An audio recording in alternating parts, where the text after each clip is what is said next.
दोस्तों स्वागत है आपको दीप इलेक्ट्रॉनिक्स लैब के और एक नया वीडियो में। आज की इस वीडियो के अंदर आपको 10 ऐसे टूल्स के बारे में बताऊंगा जो टूल्स आपको नया इलेक्ट्रॉनिक्स रिपेयरिंग शॉप खोलने के समय आपको ज़रूरत पड़ेगी। अगर आपको ये 10 टूल्स आपके पास नहीं होंगे तो आप रिपेयरिंग का काम शुरू ही नहीं कर पाओगे। इसलिए बहुत सारे लोग सोचते हैं कि जब भी हम कोई रिपेयरिंग का शॉप खोलने जाएंगे उस समय हमें ऐसा कौन कौन सा कॉमन टूल्स रहना चाहिए जिसके कारण हम एक अच्छे से डिवाइस को रिपेयर कर पाएंगे।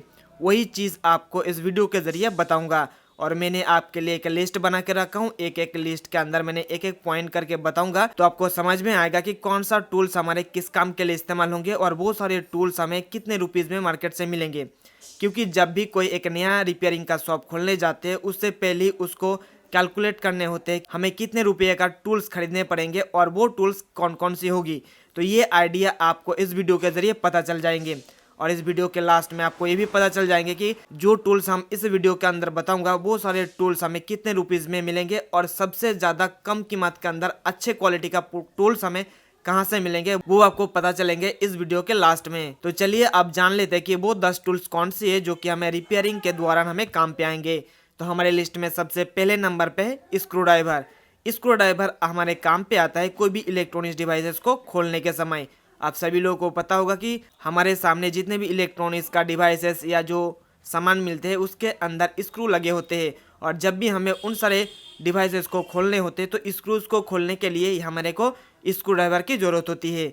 मार्केट में आपको बहुत सारे अलग अलग टाइप का स्क्रू ड्राइवर मिल जाएंगे लेकिन आपको जो सबसे बेसिक वाला स्क्रू ड्राइवर होते हैं वही आपको ख़रीदना पड़ेगा। और ये आपको बेसिक वाला जो स्क्रू ड्राइवर है आपको 50 से लेकर 150 तक मिल जाएंगे और वो स्क्रू ड्राइवर कौन सी है आपको अपने वीडियोस के ऊपर ही देखने को मिल जाएंगे। बेसिकली आपको शुरुआती दौर में 3 अलग अलग साइज का आपको स्क्रू ड्राइवर की ज़रूरत पड़ेगी।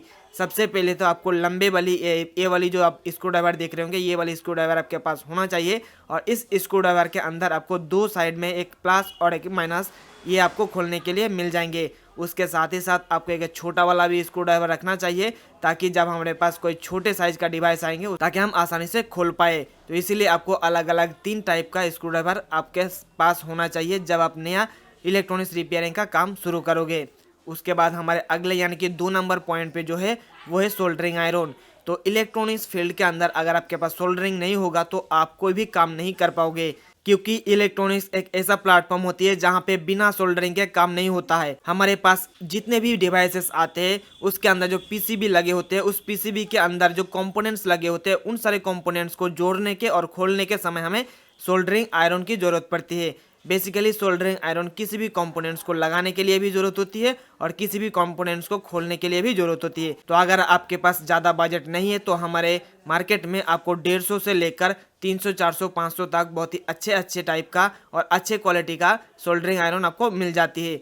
जो मार्केट में 50 या 60 रुपीज़ में जो सोल्डरिंग आयरन मिलती है उसके ज़रिए आप 1-2 महीने से ज़्यादा काम नहीं कर पाओगे। इसीलिए जब भी आप नया इलेक्ट्रॉनिक्स रिपेयरिंग का काम शुरू करोगे तो आप ट्राई कीजिए कि सोल्डरिंग आयरन एक निम्न माने अच्छा सा लीजिए जो आपका जो काम है ना वो 1-1.5 साल तक चले। तो जब भी आप कोई नया रिपेयरिंग का शॉप खोलने जाओगे इलेक्ट्रॉनिक्स का तो मैं आपको रिकमेंड करूंगा कि ये वाली और इस टाइप का जो सोल्डरिंग आयरन होता है मार्केट में 350 से 400 रुपीज़ के अंदर मिल जाती है वो वाला आप खरीद लीजिएगा। क्योंकि इस सोल्डरिंग आयरन के अंदर आपको टेम्परेचर कंट्रोल करने के लिए भी एक नॉब मिल जाती है जिस नॉब को घुमा के आप अगर कम साइज का कोई भी कंपोनेंट्स को जोड़ने जाते हो तो उसके लिए आप टेम्परेचर को कम कर सकते हो, या अगर आप ज़्यादा कोई साइज का कंपोनेंट्स को खोलने या लगाने जाओगे तो उसके लिए आप टेम्परेचर ज़्यादा कर सकते हो। उसके साथ ही साथ आपको इस टाइप का आयरन के अंदर बीट चेंज करने का भी ऑप्शन मिल जाती है जो कि आपको मार्केट में बहुत ही अलग अलग किस्म का बीट भी मिल जाती है, अलग से खरीद पाओगे आप। इसीलिए मैं आपको यही वाला सोल्डरिंग आयरन को रिकमेंड करूंगा। अगर आप ये सारे चीज़ आपको खरीदना चाहते हो कहाँ से खरीदोगे ये तो आपको लास्ट में पता चलेगा, लेकिन कौन कौन सा ऐसा चीज़ मैं आपको बता रहा हूँ ये एक आप खाता पे लिख लीजिए ताकि आपको बाद में आपको आसानी हो जाएंगे कि कौन कौन सा टूल जो है हमें खरीदना है नया इलेक्ट्रॉनिक्स रिपेयरिंग का शॉप खोलने के समय। उसके बाद अगला जो हमारे लिस्ट में टूल्स है यानी कि 3 नंबर पे जो हमारा टूल्स है वो है डिसोल्डरिंग पंप। तो आप लोगों को पता होगा कि रिपेयरिंग का काम करने के समय हमें बहुत सारे कंपोनेंट्स पीसीबी से निकालने होते हैं और जब मैं नया नया काम शुरू करा था उस समय हमें मुझे बहुत ही दिक्कत होता था कोई भी कंपोनेंट्स को बोर्ड से निकालने के लिए। तो अभी मार्केट में बहुत सारे ऐसा टूल्स आ चुका है जो कि आप उसको इस्तेमाल करते हुए बहुत ही आसानी से कोई भी कंपोनेंट्स को बोर्ड से निकाल पाओगे। उसमें से एक है डिसोल्डरिंग पंप। अगर आपके पास उतना ज़्यादा बजट नहीं है, क्योंकि डिसोल्डरिंग पंप अगर आप अच्छे वाले लेने जाओगे तो आपको 400-500 रुपीज़ देना पड़ेगा, लेकिन मार्केट में आपको डिसोल्डरिंग पंप 150-200 रुपीज़ में भी मिल जाती है। तो मैं आपको यहाँ पे पैसा बचाने के लिए एक दूसरा ऑप्शन दूंगा कि मार्केट में जो आपको डिसोल्डरिंग विक मिल जाती है। डिसोल्डरिंग विक भी कोई भी कंपोनेंट्स को खोलने के समय काम पे आते हैं, और इसका एक अलग वीडियो बना दूंगा कि डिसोल्डरिंग विक कैसे इस्तेमाल की जाती है और डिसोल्डरिंग पंप कैसे इस्तेमाल की जाती है, ताकि आप लोग को एक आइडिया हो जाए कि हमें कौन सा लेना है। तो अगर आप शुरुआती दौर में हो, नया दुकान खोलने जाते हो, तो मैं आपको कहूँगा कि आपके पास डिसोल्डरिंग पंप के जगह आप डिसोल्डरिंग विक रख लीजिएगा। यहाँ पे आपको बहुत सारे पैसा बच जाएंगे। इसके जगह पे आप कोई दूसरा टूल्स खरीद लोगे, इसलिए आप जो है डिसोल्डरिंग पंप बाद में आप खरीद सकते हो। जब आपके पास थोड़ा सा पैसा आ जाएंगे और आपके पास काम ज़्यादा आ जाएंगे, तब आप डिसोल्डरिंग पंप खरीद सकते हो। तो ये था हमारा लिस्ट का तीसरे नंबर का टूल्स। उसके बाद हमारा अगला जो टूल्स है वो मल्टीमीटर। आप लोगों को पता होगा कि इलेक्ट्रॉनिक्स फील्ड में अगर मल्टीमीटर नहीं होगा तो आप जो है किसी भी चीज़ को टेस्ट नहीं कर पाओगे, चेक नहीं कर पाओगे कि वो हमारा कंपोनेंट्स खराब है या नहीं। और हमारा रिपेयरिंग फील्ड में हमारा काम ही होता है कंपोनेंट्स को ढूंढना होता है कि कौन सा कंपोनेंट्स हमारा ख़राब है जिसके वजह से हमारा ये डिवाइस नहीं चल रहा है। तो इसी चीज़ को सॉर्ट आउट करने के लिए हमें मार्केट में बहुत ही अलग अलग किस्म का, बहुत ही अलग अलग साइज का और बहुत ही अलग अलग टाइप का मल्टीमीटर मिल जाती है। तो शुरुआती दौर में काम करने के लिए हमारे पास एक बेसिक मल्टीमीटर या आपके पास एक बेसिक मल्टीमीटर रहेगा ना, उससे भी आप अपना काम को कर पाओगे। जैसे कि आप अपने वीडियोस पर देख पा रहे हो कि जो सबसे कॉमन और सबसे सस्ता वाला जो मल्टीमीटर है ये येलो टाइप का, ये आपको मार्केट में 150-200 रुपीज़ में मिल जाएंगे। अगर आप कॉपी वाला लेने जाओगे तो आपको 120-130 रुपीज़ के अंदर मिल जाएंगे। तो मैं यहाँ पे आपको पैसा बचाने के लिए नहीं कहूँगा, क्योंकि जब भी आप कोई भी इलेक्ट्रॉनिक्स कंपोनेंट्स को टेस्टिंग करने जाओगे और टेस्टिंग करने के दौरान अगर आप अच्छे वाला मल्टीमीटर इस्तेमाल नहीं किया तो आपको पता नहीं चलेगा कि हमारा ये कंपोनेंट सही है या ख़राब है। इसलिए मैं आपको थोड़ा पैसा देके 300 से 400 रुपीज़ के अंदर या 300 रुपीज़ से लेकर 500 रुपीज़ के अंदर बहुत ही अच्छे अच्छे मल्टीमीटर आपको देखने को मिल जाएंगे। हमारे पास है जो यूनिटी का आप ये मल्टीमीटर देख रहे होंगे, ये रिपेयरिंग के लिए सबसे ज़्यादा बेस्ट है। शुरुआती दौर में जब आपके पास ज़्यादा काम आ जाएंगे, ज़्यादा पैसा आ जाएंगे, तब आप ज़्यादा महंगा वाला मल्टीमीटर ले सकते हो। लेकिन जब भी आप कोई नया और फर्स्ट टाइम आप दुकान खोलोगे रिपेयरिंग का, तो ये वाला मल्टीमीटर आप ले सकते हो। तो ये जो मल्टीमीटर है ना, ये मल्टीमीटर आपको सबसे कम कीमत में कहाँ से मिलेंगे, जानकारी आपको इस वीडियो के लास्ट में मिलेंगे। तो आपके पास एक मल्टीमीटर भी होना चाहिए जो कि अच्छा वाला। उसके बाद अगला हमारे लिस्ट में जो है वो वायर कटर है। तो हमारे सामने कभी ऐसा भी होता है कि किसी इलेक्ट्रॉनिक्स डिवाइस के अंदर चूहा घुस के सारे वायर्स को काट देते हैं। सिर्फ यही नहीं है, हमारे पास और भी बहुत सारे काम होते हैं, वायर्स को जोड़ने होते हैं। तो वायर्स को कट करने के लिए, कटिंग करने के लिए हमारे पास एक वायर कटर भी होना चाहिए। तो मार्केट में हमें लगभग 20 से 25 उससे भी ज़्यादा टाइप का हमें वायर कटर्स मिल जाती है। लेकिन आप जो है एक ही टाइप का वायर कटर ले सकते हो जो कि आप सामने ही देख सकते हो इस डिस्प्ले पर। ये जो वायर कटर है ना, मैं लगभग 6 साल से इस्तेमाल कर रहा हूँ। अभी तक बहुत ही बढ़िया तरीके से चल रहा है, कोई भी कंप्लेंट अभी तक मुझे नहीं मिला है। ये जो वायर कटर, इसके जरिए आप वायर को काट भी सकते हो, छील भी सकते हो। तो ये आप 2 in 1 का काम कर सकते हो। और इसके अलावा भी आप इस वायर कटर के जरिए बहुत सारे अलग अलग टाइप का काम भी कर सकते हो। तो मैं इसके ऊपर एक अलग से वीडियो बना दूंगा, ताकि जो लोग नया इलेक्ट्रॉनिक्स रिपेयरिंग फील्ड में आते हैं उन सबको पता होना चाहिए कि इन सारे टूल्स को हम किस किस टाइप के अलग अलग कामों के लिए इस्तेमाल कर सकता हूँ। तो ये था हमारा अपने लिस्ट का 5 नंबर पॉइंट। उसके बाद आते हैं हमारे लिस्ट का 6 नंबर पॉइंट के बारे में, जिसके अंदर हमने मेंशन करके रखा हूँ आपके पास ट्वीजर भी होना चाहिए। तो अभी के ज़माने में जितने भी इलेक्ट्रॉनिक्स का पीसीबी बनते हैं, उसके अंदर हमारे को सबसे ज़्यादा जो बेसिक इलेक्ट्रॉनिक्स के अंदर छोटे छोटे एसएमडी कंपोनेंट्स ज़्यादातर देखने को मिलता है। और छोटे छोटे इलेक्ट्रॉनिक्स और छोटे छोटे एसएमडी कंपोनेंट्स को हमें निकालने के लिए ट्वीजर की मदद लेना पड़ता है।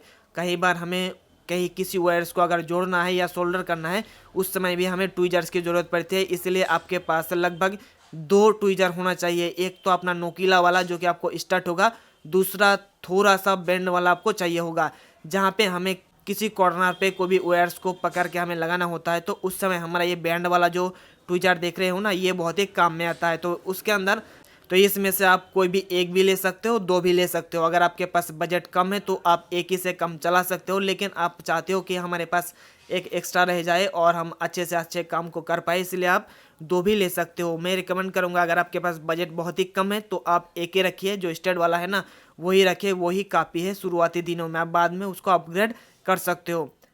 उसके बाद हमारे 7 नंबर पॉइंट पे जो टूल्स है वो है प्लायर्स। तो अगर आपके पास प्लेयर्स नहीं होंगे तो हमारे को बहुत ही अलग अलग जगह पे बहुत ही अलग अलग किस्म का दिक्कत देखने को मिलता है। कहीं पे हमें जो स्क्रू से है ना वो स्क्रू ड्राइवर से नहीं खोल पाते, तो उस समय हमें इस प्लेयर्स के जरिए उसको पकड़ के हमें खोलना होता है। इसीलिए अगर आपके पास एक प्लेयर्स रहेगा तो ये हमारे पास बहुत ही आसानी हो जाती है।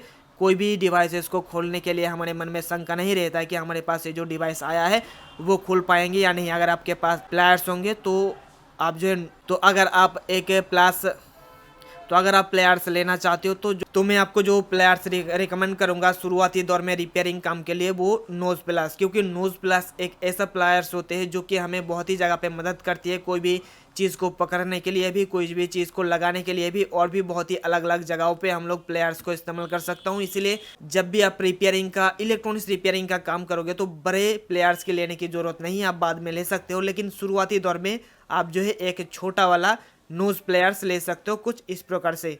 ये नोज प्लेयर्स आपके बहुत ही काम आएंगे किसी भी डिवाइस को खोलने के समय या लगाने के समय और किसी भी चीज़ को पकड़ने के समय। उसके बाद हमारे लिस्ट के 8 नंबर पॉइंट पे जो टूल्स है वो है हीट गन। आज के ज़माने में अगर आपके पास हीट गन नहीं होगा तो आप कोई भी इलेक्ट्रॉनिक्स का पीसीबी जो है ना रिपेयर अच्छे से नहीं कर पाओगे। हमारे एलसीडी एलईडी टीवी की अगर बात करूँ तो अगर एलसीडी एलईडी टीवी के अंदर जो पावर सप्लाई लगे होते हैं और उस पावर सप्लाई के अंदर एक छोटा सा 6 पिन का PWM IC होता है, उसको सही सलामत निकालने के लिए और उसको सही सलामत लगाने के लिए हमें हॉट गन की ज़रूरत होती है। इसके अलावा भी SMD कंपोनेंट्स को PCB से खोलने के लिए या रिमूव या रिप्लेसमेंट करने के लिए भी हमारा हॉट गन का बहुत ही ज़्यादा इस्तेमाल होती है। खास करके जब भी हम लोग किसी भी टीवी के अंदर कोई भी बायोस प्रोग्रामिंग करता हूँ उस समय हमें बोर्ड से IC को निकालने पड़ते हैं और IC को निकालने के समय हमारा हॉट गन की ज़रूरत होती है। इसीलिए आपके पास एक हीट गन की भी ज़रूरत होगी। और हमने अभी तक जितने भी रिपेयरिंग टूल्स के लिस्ट के बारे में बताऊँ साथ, उसके अंदर सबसे ज़्यादा जो महंगा है यही वाला है हॉट गन, क्योंकि एक अच्छा खासा हॉट गन का जो कीमत है ना वो 10,000, 15,000, 20,000, 26, 30,000 भी चले जाती है। लेकिन शुरुआती दौर में काम करने के लिए अगर आपके पास 2,000 रुपीज़ है ना तो 2,000 रुपीज़ के अंदर बहुत ही अच्छा वाला आपको हॉट गन मिल जाएंगे। तो अगर आपको पता नहीं है कि हॉट गन किस टाइप का दिखता है तो आप यहाँ पे देख सकते हो। हमारे पास ये जो आप देख रहे हो KT888D, ये हमारा हॉट गन लगभग हमारे साथ 2019 साल से है, लगभग 4 साल से हमारे इस लैब पर है। बहुत ही अच्छे तरीके से काम कर रहा है, अभी तक एक भी कोई प्रॉब्लम नहीं आया है। और एक मजे की बात यह है कि इसके अंदर जो फिलामेंट लगे हुए हैं ना, एक भी फिलामेंट हमने अभी तक चेंज नहीं करा हूँ। 2019 से ही बहुत ही अच्छे तरीके से चल रहा है। अभी ये KT888D हॉट गन मार्केट से नहीं मिलता है, मैं इसको दिल्ली से खरीदा था जब मैं दिल्ली गया था, लेकिन अभी ये मार्केट से बंद हो चुका है। अभी ये कंपनी इसको बनाना छोड़ दिया है। इसलिए इसके अकॉर्डिंग या इसके इक्विवेलेंट और इसके समान जो मार्केट में अभी इस टाइप का हॉट गन मिल रहा है ना तो ये आप ले सकते हो। इसका कीमत आपको 18 से लेकर 19 या 2,000 तक मिल जाएंगे। तो ये था हॉट गन के बारे में पूरा कहानी। अब मैं आपको बताता हूँ हमारे टूल्स के 9 नंबर पॉइंट के बारे में। तो 9 नंबर पॉइंट पे हमारा है मैग्नीफाइंग ग्लास। ये जो मैग्नीफाइंग ग्लास है ना ये हमें मदद करती है किसी भी SMD कंपोनेंट्स का कोड या नंबर को पहचान करने के लिए। अगर आपके पास एक मोबाइल फ़ोन है, एंड्रॉयड मोबाइल फ़ोन है और उसके अंदर मैक्रो लेंस लगा हुआ है तो आपको जो है मैग्नीफाइंग ग्लास खरीदने की ज़रूरत नहीं है। और अगर आपके पास मैक्रो लेंस वाला मोबाइल फ़ोन नहीं है तो आप एक जो है 150-200 रुपीज़ में बहुत ही अच्छा खासा मैग्नीफाइंग ग्लास मिल जाती है, तो वो आप मैग्नीफाइंग ग्लास ले सकते हो। बेसिकली ये काम क्या करता है कि हमारे जो कंपोनेंट्स लगे होते हैं SMD टाइप का, उसके ऊपर बहुत ही छोटे छोटे अक्षरों में लिखा होता है उसका नंबर, तो उसको जूम करके बड़ा करके दिखाने के लिए ही हमारा ये मैग्नीफाइंग ग्लास काम पे आता है। लेकिन अभी इस टेक्नोलॉजी इतना बढ़ चुकी है, मोबाइल फ़ोन के अंदर ही जो है मैक्रो लेंस दिया रहता है जिसके मदद से आप छोटे जिनिस को बहुत ही बड़े आकार के रूप में देख सकते हो। बहुत ही यानी कि जो बहुत ही पास में जाके जो है ना बहुत ही क्लियर पिक्चर लेके उसको जूम करके आप देख सकते हो। मेरा कहना यही था। तो मैक्रो लेंस वाला अगर आपके पास मोबाइल फ़ोन है तो आपको ये वाली मैग्नीफाइंग ग्लास लेने की कोई भी ज़रूरत नहीं है। उसके बाद लास्ट में हमारे लिस्ट में है बेंच पावर सप्लाई। अगर आप इलेक्ट्रॉनिक्स रिपेयरिंग का काम करना चाहते हो मैं LCD LED टीवी की बात नहीं कर रहा हूँ, किसी भी टाइप का साउंड सिस्टम हो या अभी के ज़माने में जो भी इलेक्ट्रॉनिक सामान हमें मिलती है उन सारे सामान को रिपेयर करने के लिए आपके पास एक बेंच पावर सप्लाई होना चाहिए। अगर आप मार्केट से बेंच पावर सप्लाई खरीदने जाओगे तो आपको देना पड़ेगा लगभग मिनिमम 5000 रुपीज़, यानी कि 5000 रुपीज़ मैं कम से कम की बात कर रहा हूँ। तो इसके भी ऊपर आप 10,000, 20,000, 30,000, 40,000, 1 लाख से भी आपको ऊपर में बेंच पावर सप्लाई देखने को मिल जाएंगे। तो मैं कह रहा हूँ उन सारे लोगों को देखते हुए जो सारे लोग नया नया पहली बार अपना दुकान को खोलने जा रहे हैं, तो मैं उन लोगों को कहना चाहूँगा कि बेंच पावर सप्लाई आप अभी मत खरीदिएगा। आप जो है एक बेंच पावर सप्लाई खुद ही बना लीजिए। आप अगर खुद ही बनाने जाओगे ना तो 1000 से ही आप 500 से 600 रुपीज़ के अंदर आपका अच्छा खासा बढ़िया वाला बेंच पावर सप्लाई घर पे ही बन जाएंगे। तो ये था हमारा लिस्ट का 10 ऐसी टूल्स जो कि हमें ज़रूरत होती है कोई भी इलेक्ट्रॉनिक्स रिपेयरिंग काम करते समय। इसके अलावा भी और भी बहुत सारे अपग्रेडेड और एडवांस टूल्स मिलते हैं, जैसे कि हो गया माइक्रोस्कोप, DSO। तो इन सारी चीज़ जो है ना आप बाद में खरीद सकते हो, जब आपके पास पैसा आ जाए या जब आपके पास ज़्यादा काम आने लगे तो उस समय आप इस सारे चीज़ या जो बड़े बड़े अपग्रेडेड वाला और एडवांस वाला टूल्स है ना वो आप खरीद सकते हो। लेकिन शुरुआती दौर में आप इन सारे जो टूल्स है ना ये टूल्स आप खरीद सकते हो। और मैं अब आपको बताने जा रहा हूँ कि इन सारे टूल्स को खरीदने के लिए आपके पास कितना पैसा होना चाहिए। देखिए सिर्फ और सिर्फ अगर हम टूल्स की बात करें, जो आपने 10 टूल्स के बारे में सुना है, तो इन सारे टूल्स आपको 3000 से लेकर 5000 के अंदर ये सारे टूल्स मिल जाएंगे, पावर सप्लाई को छोड़कर। 3 से 5000 के अंदर बहुत ही बढ़िया तरीके से इन सारे टूल्स के अलावा भी और भी बहुत सारे चीज़ मिल जाएंगे। ये मैंने कम से कम या बहुत ही ज़्यादा से ज़्यादा मैं आपको बताया हूँ।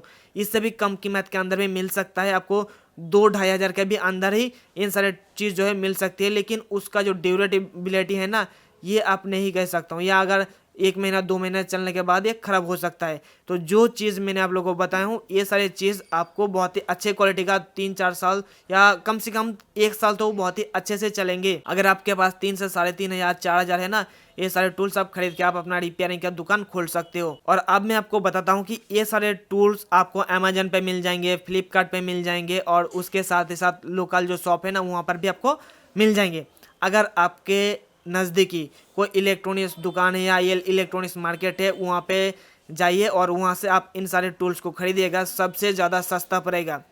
उसके बाद अगर आपके आसपास कोई भी ऐसा इलेक्ट्रॉनिक्स दुकान या इलेक्ट्रॉनिक्स मार्केट नहीं है तो आप जो है ऑनलाइन परचेस कर सकते हो अमेजोन या फ्लिपकार्ट से। और अगर आपको हमारे ऊपर ट्रस्ट है, आप हमारे ऊपर भरोसा रखते हो, तो हमारे जो ऑनलाइन स्टोर है ना उसके भी ऊपर उपलब्ध करा सकता हूँ। लेकिन इसके लिए आप लोगों को कमेंट पर लिख के बताना पड़ेगा कि हाँ हमें कॉम्बो पैक चाहिए जिसके अंदर ये सारे टूल्स हमें एक साथ मिल जाएंगे, तो बहुत ही बढ़िया रहेगा, वो भी बहुत ही कम कीमत के अंदर। अगर ज़्यादा लोगों ने कमेंट किया, लगभग अगर 100 लोगों ने कमेंट कर दिया ना, तो ये चीज़ आप लोगों के लिए लेकर आऊँगा बहुत ही जल्द। जैसे ही 100 कमेंट्स पूरे हो जाएंगे तो ये सारे टूल जो है आप लोगों के लिए बहुत ही कम कीमत के अंदर 2.5 से 3000 के रुपीज़ के अंदर ये सारे चीज़ आपके लिए उपलब्ध करा दूंगा। हो सके तो जो बेंच पावर सप्लाई है ना वो बेंच पावर सप्लाई हमारे लैब के अंदर ही उसको तैयार करके आप लोगों को 3 से 3,500 रुपीज़ के अंदर ही सारे 10 टूल्स आप लोगों के लिए प्रोवाइड करा सकता हूं। इसके लिए आपको हमारे इस वीडियो के कमेंट बॉक्स में 100 कमेंट पूरे करने होंगे। तो मुझे उम्मीद है कि आपको पता चल गया होगा कि एक इलेक्ट्रॉनिक्स रिपेयरिंग का दुकान खोलने के लिए हमें कौन कौन से टूल्स अपने पास रखना चाहिए,